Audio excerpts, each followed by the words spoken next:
Ole wako mtumwa usiye mwaminifu. Ole wako mchungaji mwongo, tapeli. Ole wako nabii na mtume ambaye umetafuta kujulikana kwa skando za uovu badala ya kutafuta kujulikana katika wema.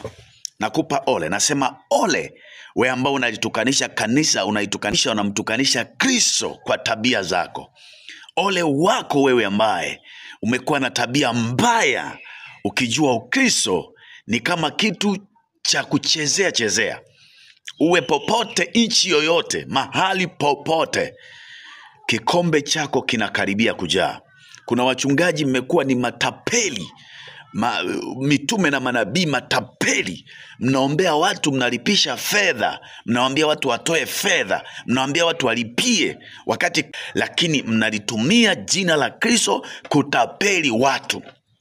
Ole wenu. Saa inakuja ambayo atasema siwajui na sijawahi kabisa hata kuwaona. Umewatabiria watu uongo, umewasemea watu uongo, umelala na wake za watu, umezini na mabinti, umezini na makahaba, lakini umekuja kwenye wokovu, umekuja kwenye njia ya Ukristo, njia ya kumtumikia Bwana, ukidai unataka kumtumikia Bwana Mungu wako. Huyo ni Mungu aliyekufa, si Mungu aliye hai. Ole wako wewe uliyekuja na sanamu, uliyekuja na vitu kwa Kristo, uliyekuja na miungu kwa Kristo, ukiwadanganya watu wa Mungu. Hilo kundu unalodanganya unalipeleka wapi? Ole wako, kikombe kinakaribia kufurika. Umewadanganya watu, umewatabiria uongo, umetabiri vya kwako ukasema vimetoka kwa Mungu, umesema vya kwako ukasema ni Mungu amesema. Ole wako, ninakuonya.